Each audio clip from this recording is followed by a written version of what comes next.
Alright, so I picked up this controller. Well, actually, I didn't pick it up. It came in a lot of stuff that I bought, and it says parts controller because it doesn't work. But when I plugged it in, everything actually works on it except for this button right here. So I thought I'd open it up and see what the deal is. So let's fucking open this shit up.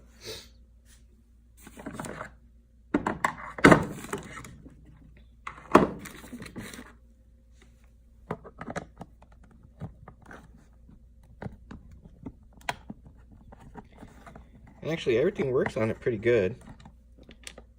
And I'd hate to open this up because usually when you open these fuckers up, it doesn't work as good as it used to. But the joystick has really nice action on it, so that's why I want to see if I can fix it. You can still play it with the right fire button, but you got to remember that the left fire button doesn't work. So it might just be a matter of just cleaning it up and stuff. But sometimes these old, I mean, these things are like, what, 40 years old? Maybe more? Sometimes these old controllers, you find out that the solder joints are a little weak over time. And I don't know if it's over time, dude, but maybe. So this is the trick here. There's this little lip right here that you gotta kind of, without breaking it, there you go. So you go up and out. Alright, so let's see what's going on here. Now, I've seen a lot of guys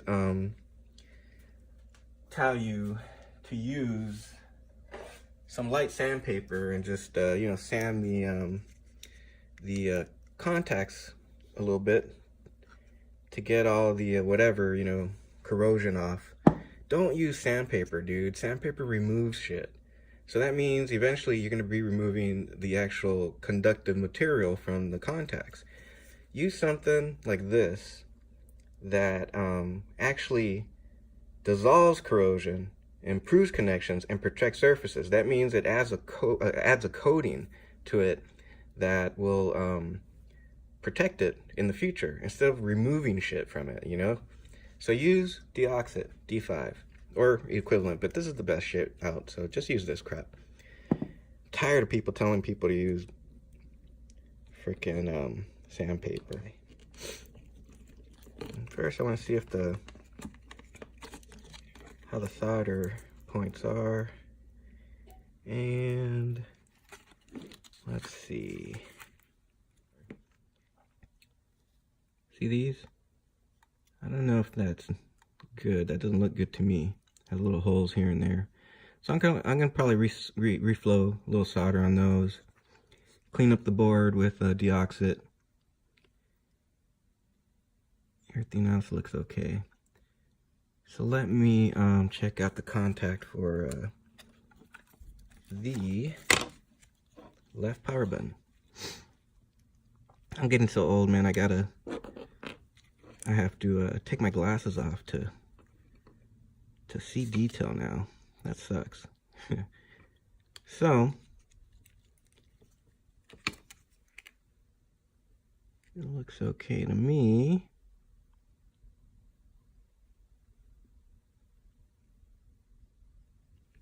So what I'm going to do, I'm just going to spray some deoxit in here.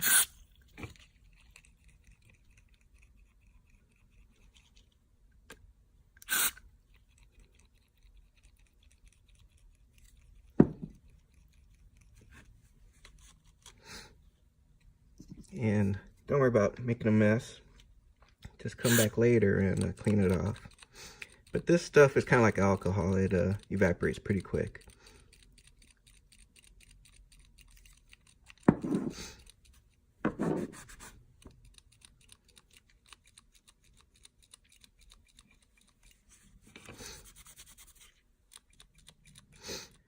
Alright, so let me get my soldering iron warmed up, and we'll reflow some of this shit.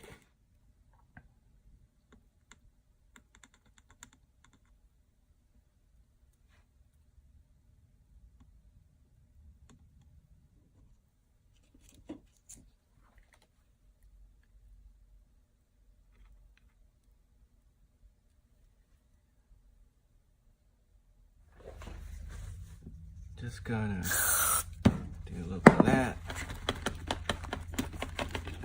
Make sure everything's all cleaned up. A little bit right here, just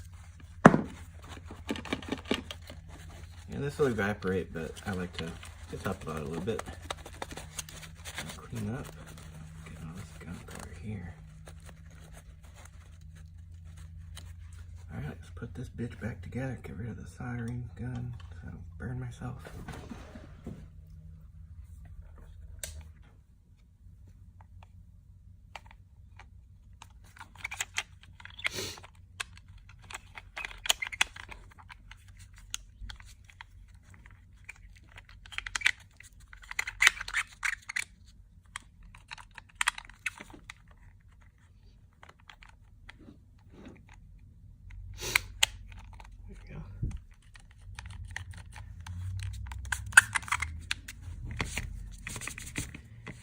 And try not to use a dirty rag like I'm using, because you're gonna make everything look shitty.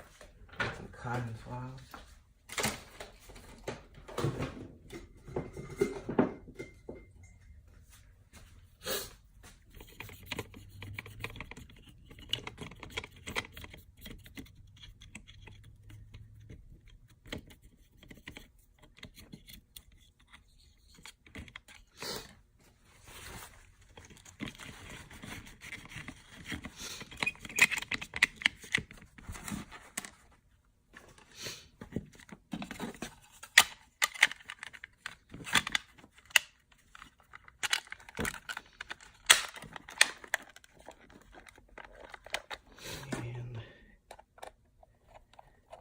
Gonna get too perfect with these screws right now because I need to try it out first. I don't want to.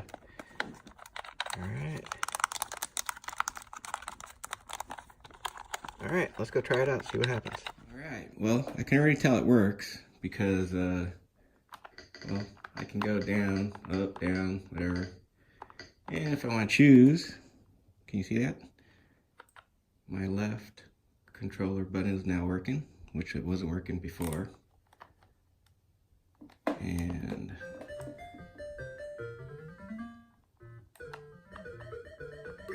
there you go.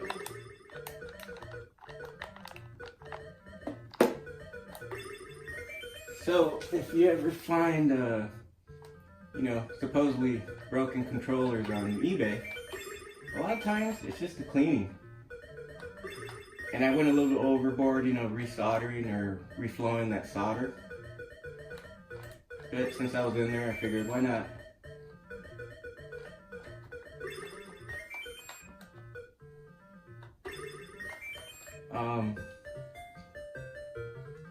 But if you're gonna really flow solder, what you should really do is remove the old solder and then add some new solder. But I was a little lazy because I wasn't even sure. I don't want to put too much effort into this because it could have been really fried, but usually these things don't go too bad, you know? Where all you need is like a cleaning.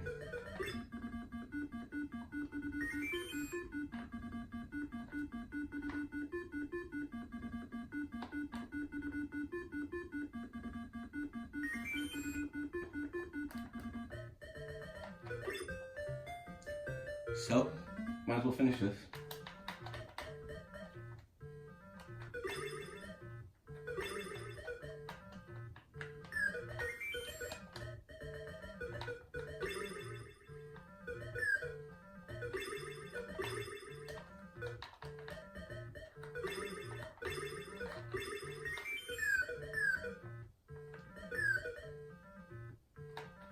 Bet you didn't know you could do that, huh? Just kind of fall off. This only works, I think, on the ColecoVision.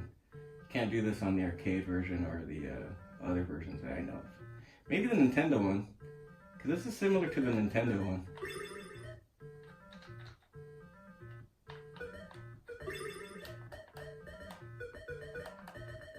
And there it is. Alright, so working controller. By the way, I'm using the Ultimate Flashback that I got from Byte Night on Atari Age, and it's tricked out so I can use, you know, real controllers and It's using the CV emulator, and so I have all the games on here, pretty much, including some homebrews. And I just bought like a bunch of homebrews from Collectorvision.